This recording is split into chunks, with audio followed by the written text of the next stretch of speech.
Bienvenue à bord de l'Odyssée intérieure, le podcast où je vous accompagne dans un voyage profond vers la connaissance de soi, la gestion des émotions et la confiance en soi. Je m'appelle Erika et je suis coach certifiée Master Coach PNL et praticienne clean. Dans cet espace d'exploration, nous créons une petite bulle de douceur où nous plongerons ensemble au cœur de nos émotions, de nos peurs et de nos croyances. Alors, installez-vous confortablement et c'est parti. Alors, aujourd'hui, on va parler des 7 piliers de l'estime de soi. L'estime de soi, c'est la manière dont une personne perçoit sa propre valeur et se juge elle-même. C'est une évaluation intérieure qui peut être positive ou négative de nos capacités, de notre apparence, de nos sentiments et de notre manière d'interagir avec le monde qui nous entoure. Plusieurs facteurs peuvent influencer l'estime de soi. Ça peut être les expériences passées, les interactions sociales, la culture, les croyances personnelles et les commentaires ou les critiques des autres. Pourquoi c'est important d'avoir une bonne estime de soi ? Parce qu'elle influence la manière dont nous abordons les épreuves de la vie, les challenges, les échecs, les réussites et les interactions avec les autres. A l'inverse, une faible estime de soi entraîne des sentiments d'infériorité, de doute de soi, de dépression, d'anxiété. Bref, ça peut nous limiter dans notre vie pro, perso, amoureuse, sociale. L'estime de soi, c'est important. Et donc, dans cet épisode, on va aborder les 7 piliers de l'estime de soi. Le premier, c'est la vision de soi. La vision de soi, c'est le miroir dans lequel vous vous regardez chaque jour. Elle comprend l'image de soi, c'est-à-dire la manière dont vous vous percevez, votre apparence physique, votre intelligence, vos émotions, jusqu'à la place que vous pensez occuper dans votre cercle social ou familial.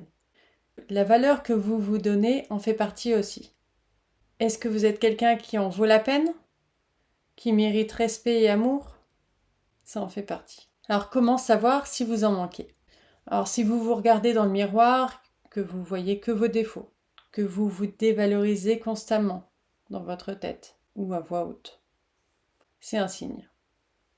Si vous pensez que tout le monde est meilleur, tout le monde est plus beau, plus intelligent, c'est ouch. Il est temps d'y prêter attention. Si vous pensez que vous ne méritez pas en permanence les choses qui vous arrivent, les bonnes choses évidemment, que vous devez toujours en faire plus pour être à la hauteur, même chose, alerte.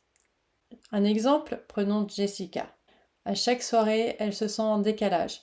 Elle pense que ses fringues sont moches, qu'elle n'a rien d'intéressant à dire, et elle s'imagine que les autres n'en pensent pas moins. On est d'accord pour dire que Jessica a une image d'elle assez basse. Comment développer une meilleure image de soi ? Commencez par lister vos qualités. Vos qualités physiques, vos qualités morales. Si, vous en avez. Acceptez les compliments. Arrêtez de les minimiser.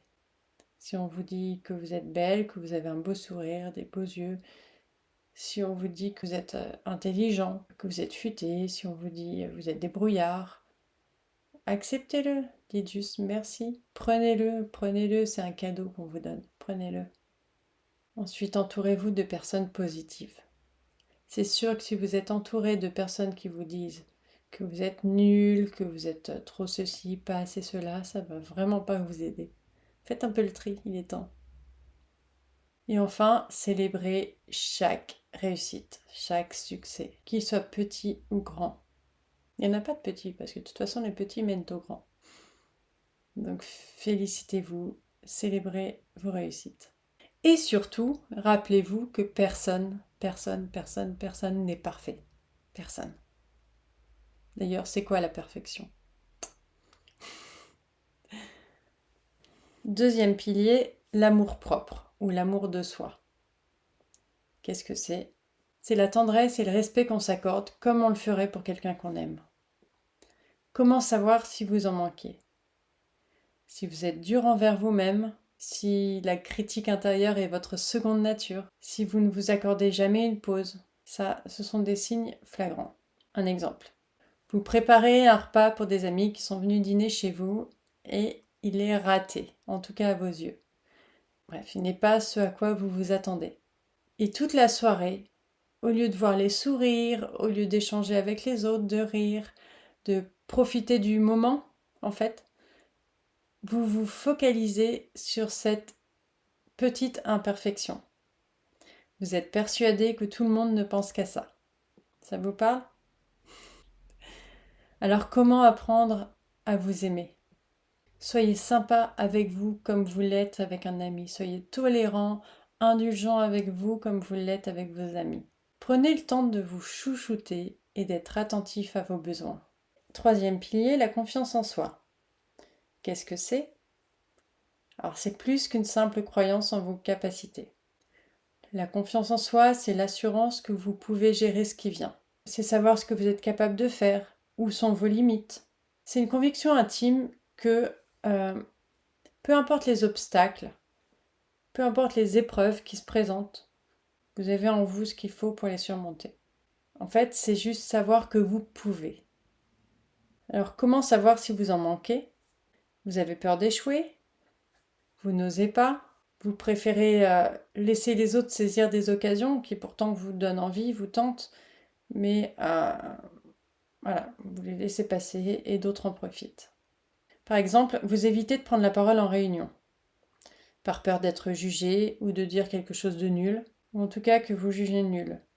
Et là, votre voisin va dire exactement la chose que vous vouliez dire. Il va soit être applaudi, soit, ou en tout cas son idée sera prise en compte. Et voilà, vous voyez ce sentiment un peu de zut, j'aurais dû le dire, c'est encore les autres qui prennent les fleurs, ou en tout cas qui attirent l'intérêt des autres. Alors comment la renforcer, la confiance en soi? Déjà, affrontez petit à petit vos peurs. Sortez tout doucement de votre zone de confort. Fêtez vos réussites. Fixez-vous des défis, même petits, et relevez-les.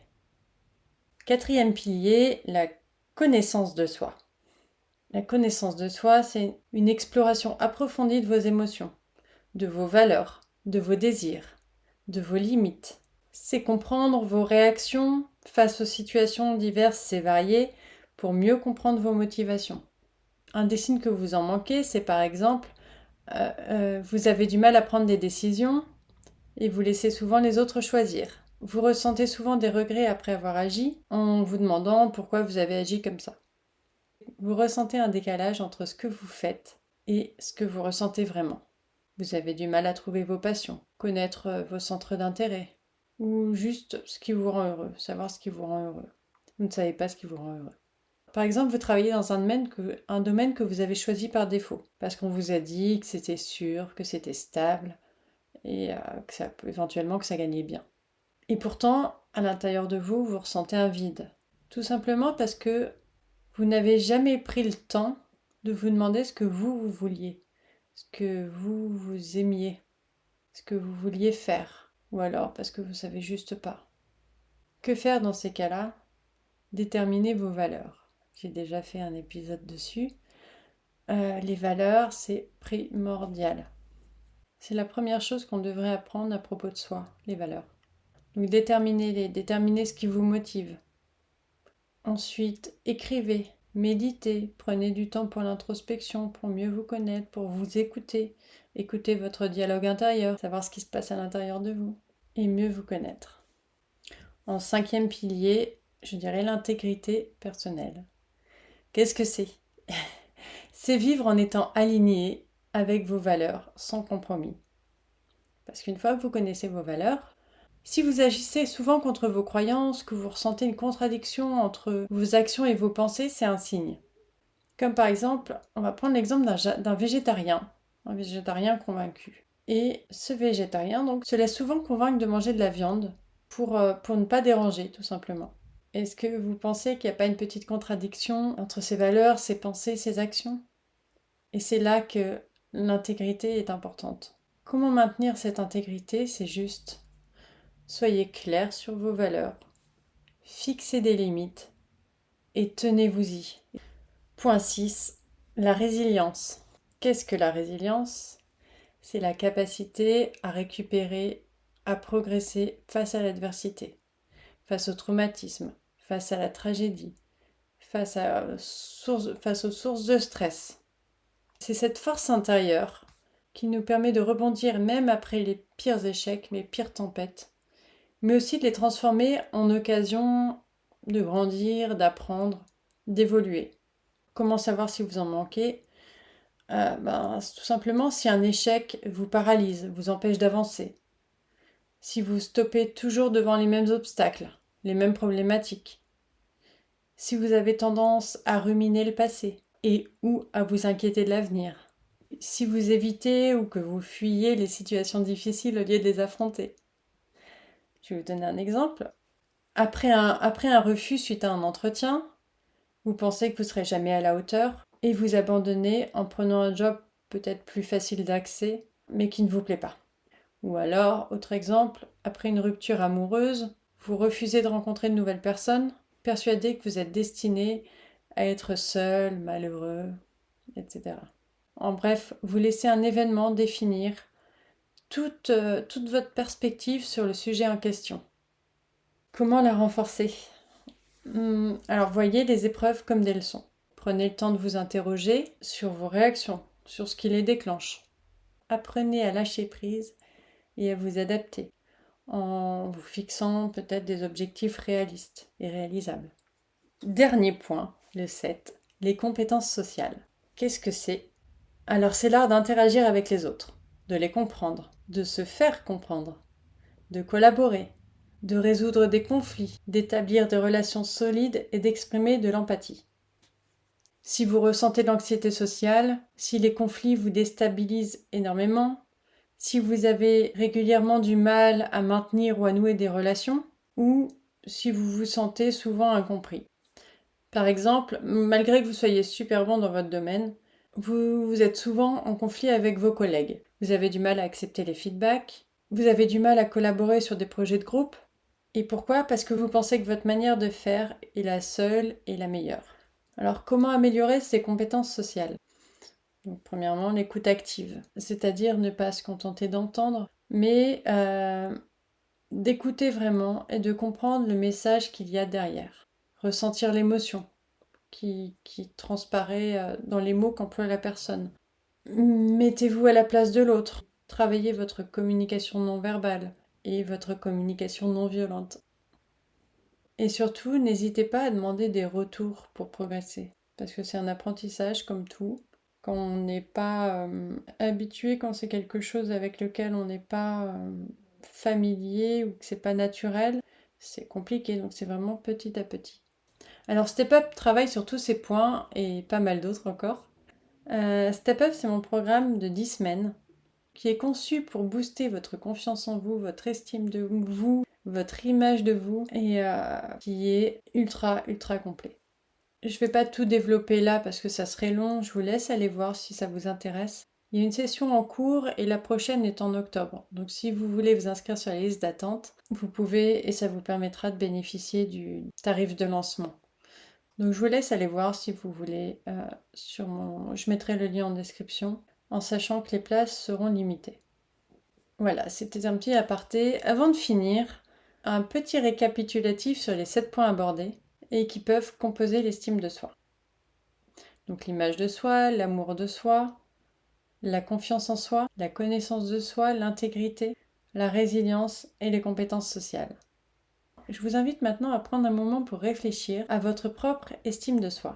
Où vous situez-vous? Quels sont vos points forts? Et quels sont ceux que vous souhaitez développer? Ensuite, transformez cette prise de conscience en action, que ce soit en rejoignant le programme Step Up, en lisant un livre sur le sujet, en parlant avec un proche. Dans tous les cas, mettez en place une action, parce que la première étape vers le changement est de reconnaître qu'il est nécessaire. Sur ce, je vous souhaite une bonne journée, soirée, nuit. Je vous embrasse et je vous dis à la semaine prochaine.